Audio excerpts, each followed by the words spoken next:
everybody, I'm Vasel, and today we're taking a look at 5 games that make me sad because I wanted to enjoy all these games. I was excited about all of them, and all of them have disappointed me. Oh well. Okay, so let's get started. Here we go. We're going to start with Unboxed. Now, Unboxed has an interesting concept to it. Like, I thought, oh, this is like an escape room style game. But what this is the theme of the game. You found 10 digs of ancient board games, and you have to figure out how to play them. But the rule books are gone. So to give you components and some clues, and you're trying to figure out how these games work. It's a little odd. Let's take a look. In Unboxed, the rule sheet is actually just a single rule sheet here. You're going to be using the dig manual. And so the dig manual starts off with some clues. We'll get back to that in a second. And then you'll go to dig site 1. And this will tell you the components you need. So this one says you need all these discs and this deck of cards. This deck of cards has skulls and some sort of coin or something. And on the other side, it shows these.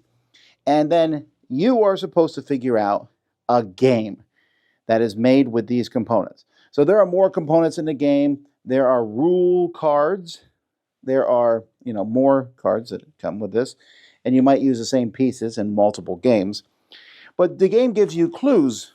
So we'll say, what is optimal game setup? What do players do in a turn? When does the game end? How is a winner determined for this particular game?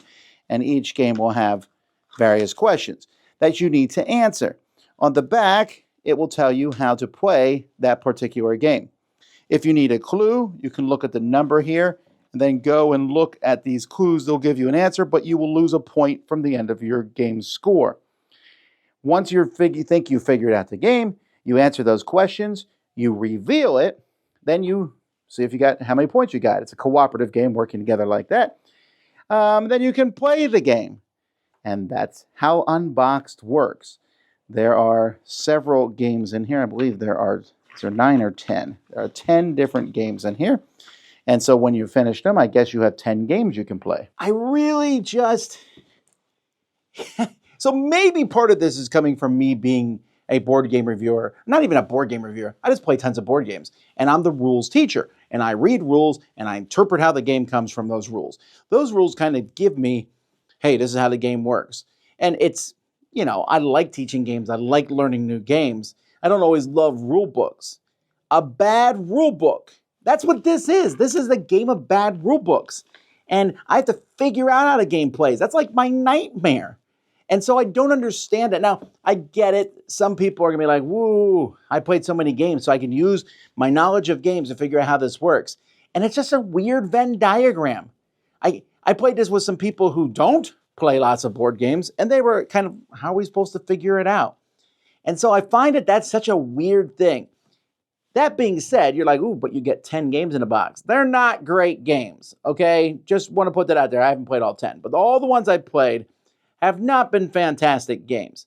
So keep that in mind. So this is kind of an interesting experiment, and I think some people are going to enjoy it. I know one person came to me and was like just a gaga over it, but I'm not. This is not what I'm looking for when playing a board game is work.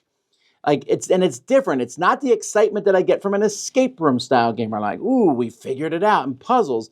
Here it's like, you don't know all the rules. I'm like, oh, this again. No, that's the point of this. That's not for me. 5 out of 10, Unboxed. Kraken Skulls. Funny name. Weird box cover. I don't get this box cover at all. I mean, I guess it's Pirate-y, but yeah, I would not buy this based on the shelf. That being said, the components of this game are fantastic, and I was very excited to try it out. There's a ton of content in this box, but I'm just showing you the base game. But there's a lot of variety. There are these open water cards, and you're going to put 6 of them and then flip 3 in the ports. So there's lots of different ports that can be played. You're going to have a Kraken piece that's going to be going around. Players are going to place their ships out. Players are going to start with 2 battle dice and a die that's the color of their ship. And then there's also the Royal Navy ready to come in. You'll keep track of your dread, your points in this game. First person to 7 wins. When someone gets to 4, the Navy shows up. On your turn, players will simultaneously hide their die and then reveal it. If they show an anchor, they stay where they're at. Or they're going to show clockwise or counterclockwise and move a space in that direction. After moving, if you're the only person in a spot, you can plunder, which means you can bury a card from your hand, as long as it has a shovel at the top of it. You can dig up cards from the hand there, take them all. When you bury a card, you also draw 2 cards from the deck, or you can just draw cards. If you're by yourself, you're basically getting cards. There's a lot of treasure cards in this game, and you can discard 4 treasure cards from your hand, or 4 value worth of treasure cards, to get an extra die. And if you dig up a treasure, it's called a known treasure, and it'll be worth an extra treasure for that purpose. And then there's all sorts of other cards in this deck that will kind of change the game in different ways. If 2 pirates are on the same spot, they're going to fight, which will often be just both players rolling their dice and seeing who rolls more cannons. Whoever rolls more cannons will win. Get a dread. Ha ha ha. On land, you'll do whatever it says. So there's the Cape of Chaos. And here, you're going to roll the dice, 5 dice each, and you're just trying to roll the longest straight over 3 rounds. And you can re-roll dice.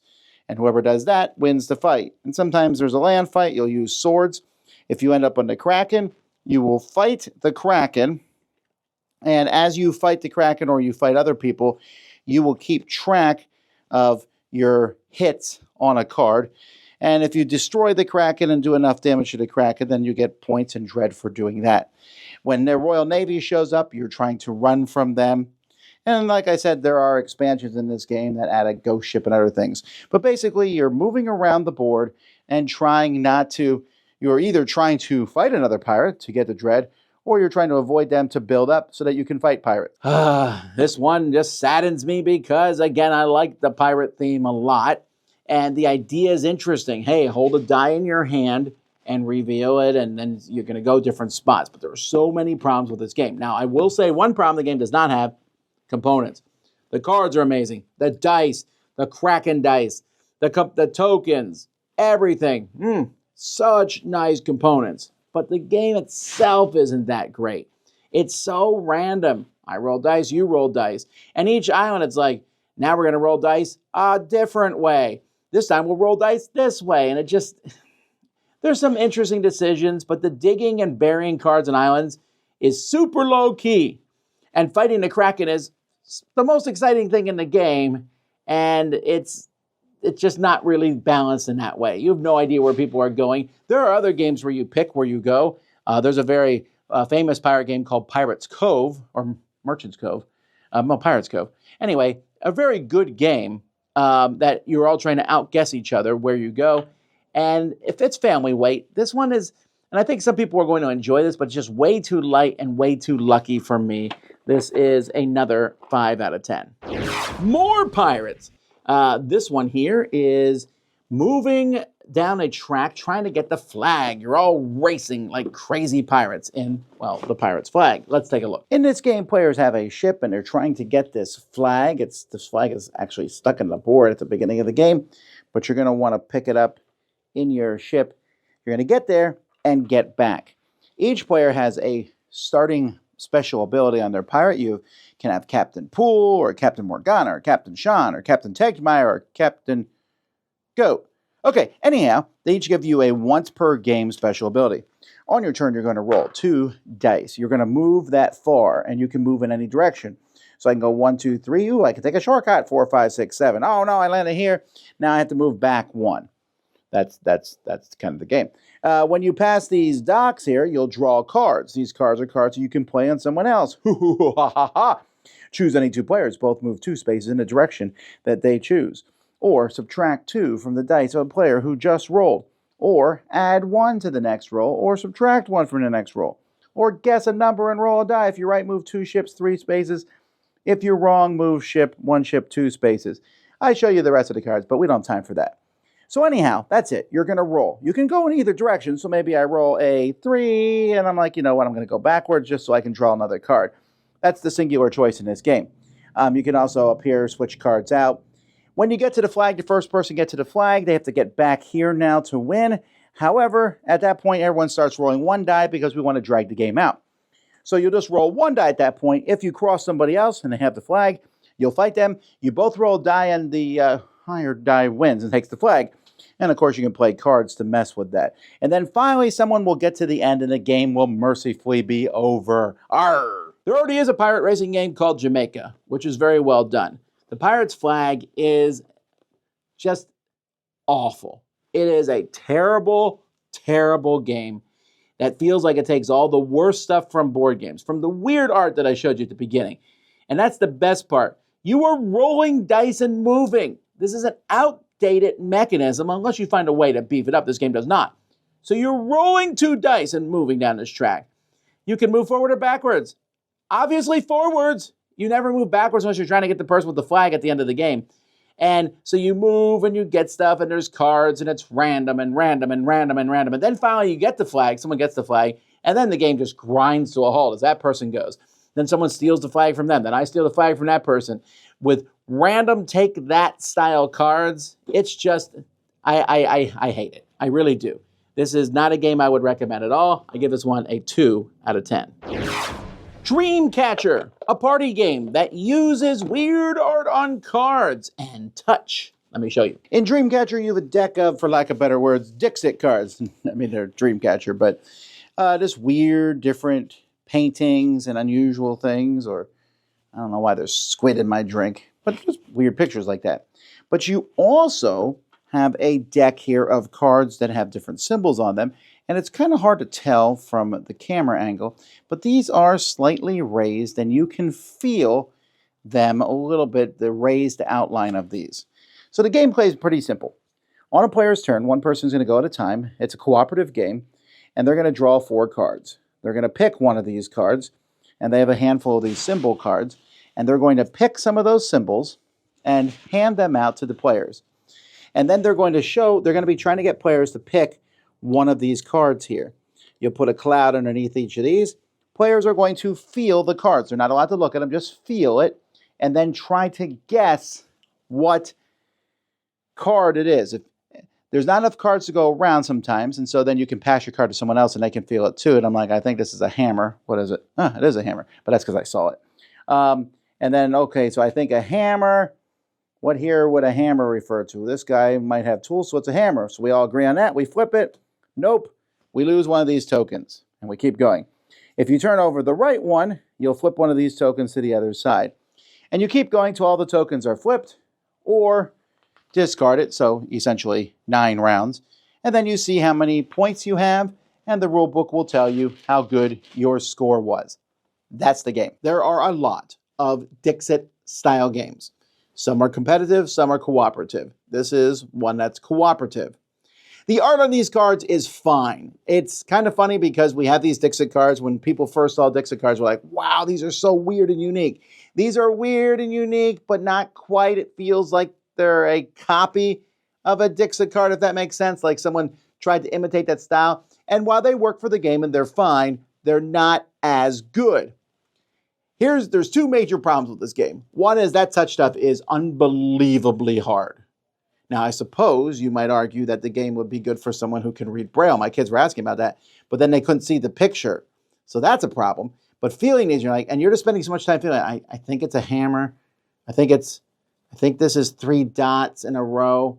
All these weird things. And then, so that's kind of like, eh.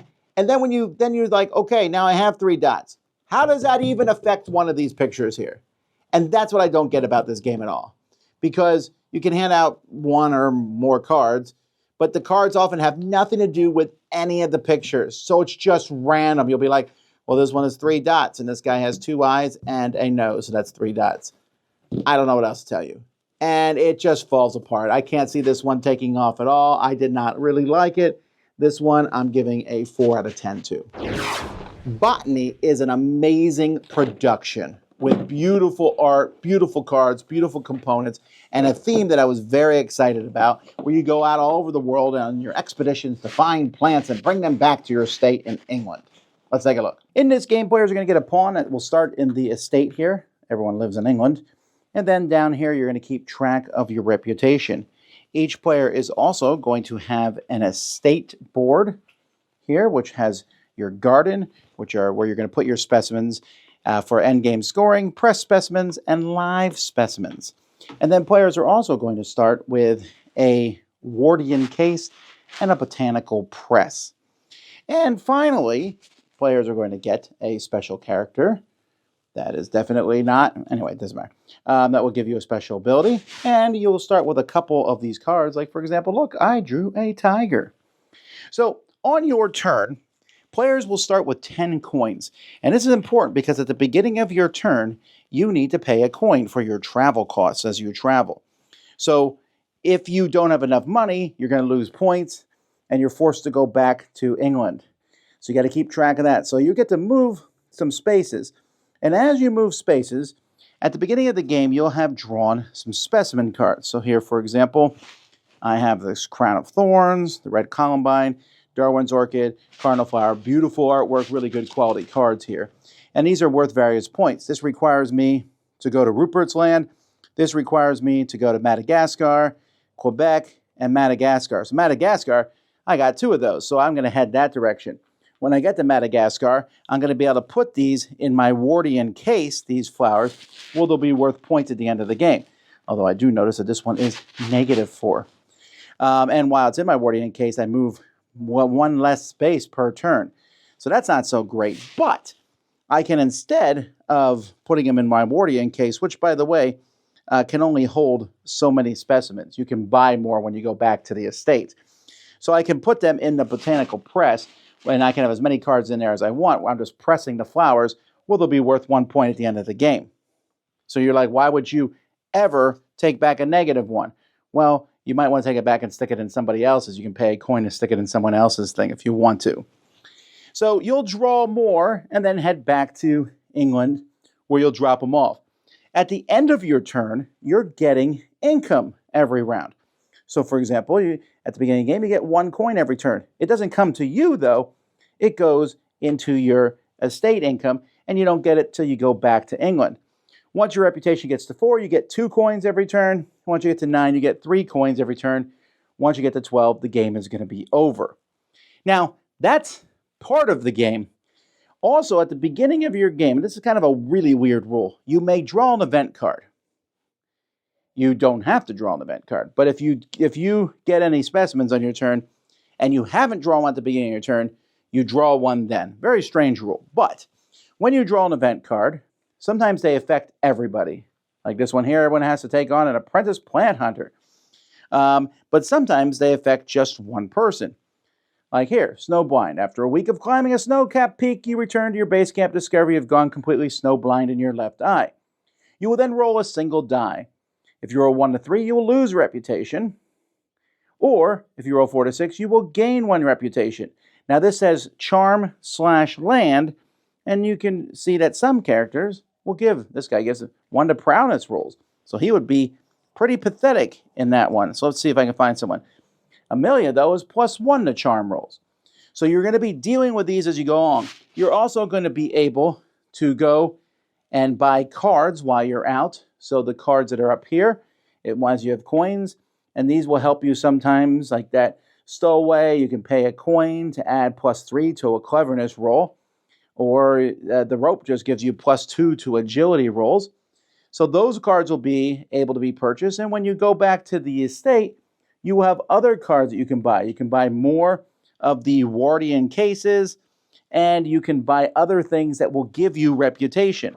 Like I could buy this conservatory here, which costs 8 coins, but if I have 5+ live specimens in my estate, I can buy it, and then I'll get 2 reputation. And by buying this and the orangey, those are ways to move up your reputation. And you can even buy the poisonous path, which turns -point live specimens in your estate. Now they're positive, although that costs you 10. There's also some endgame scoring cards that will be given to people who have accomplished them. And that will happen after someone gets to 12 down here under reputation. So to recap, you draw an event card, unless you don't want to, then you move. You can drop off. If you move into the spots with specimens, you collect them, take them back to England, get money. Whoever has most points at the end of the game is the winner. Once again, other than the weird mishmash of these beautiful drawings of flowers and then some just kind of public domain Victorian art. I think it's public domain, but it looks public domain. That's a weird mishmash. But other than that, looks great. I like the look. The funny hoo-ha stories that are on all the event cards are fine. So there's that. That's good. And also, this box holds everything well, and I think there's like several expansions you can put in here, including one expansion that I played with that I'd never recommend that had even more take that to the game. So I like this game. I like how it looks. Anyway, I don't like the game. There's some weird rules to the game. So there's that weird event card rule, which I get it.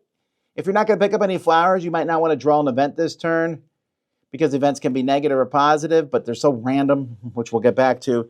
But it's just a weird rule to have. Like, you can draw at the beginning of the turn, but if not, then go pick up your specimen and then draw one. And sometimes, it's almost never good to take one at the beginning of your turn. So why not just always have, whenever you pick up a flower, you draw an event card? Because some of the event cards are like, you move one less space this turn. Well, then if I take it at the beginning of my turn, I might not be able to get that specimen. But if I've already picked up the specimen, I don't care. It's such a weird thing. And then coupled with what I already said earlier, they're wildly, wildly random. Especially when some of them affect that reputation track. Sometimes they'll be like, oh, you do that, something bad will happen to you. If I move up the reputation track, let's say I get 2 event cards and I move up the event track twice, I am getting that dual income, and that is huge. But that's not the only random factor in the game. You're getting these flowers that are all over the world. Now, you can replenish your hand when you go back to England, but that takes a turn. If I get a bunch that are right there in Europe, I'm like, yeah, why not? Go bop, bop, bop, drop them off, come back, and I'm ahead of you, and you're like, well, all mine are in Japan, and that's much farther. I can't even get there. So I'm going to have to discard these and get new ones, or make this long trudge over to Japan while you've gotten points ahead of me. This game has runaway leaders, and these cards, it's just so much randomness in there. And then there's take that. I got a poisonous flower. Now you do. Thanks. It looks like a modern classic game. I really thought that's what it was. And even reading the rules, I didn't kind of catch all this. But when I played it, I'm like, it looks like a modern, interesting game. And it plays like a very light, take that random pile of just not very good mechanisms. And that was really disappointing to me. I was really disappointed by this because I thought this would be really fun and interesting, and it's not. So I'm giving this one also a 4 out of 10. And there you go, folks. Botany, Dreamcatcher, Pirate's Flag, Kraken Skulls, and Unboxed. 5 games I hope to like. I have 2 for Pirates, 1 because I like party games a lot, Botany because I thought it looked classic, and Unboxed sounded interesting. And all of them failed me in one way or the other. But maybe you feel different, and that's great. Tell us in the comments. Tell people why they should check these out. Or maybe you've had similar experiences. Let us know. Anyway, until next time, I'm Tom Vasel, and you've been watching 5 games that made me sad on the Dice Tower.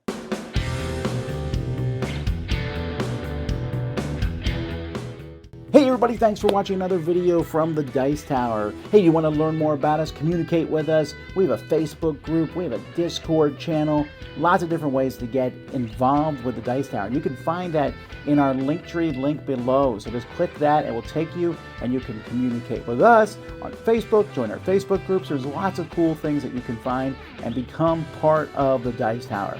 Thanks so much for watching. I'm Tom Vasel.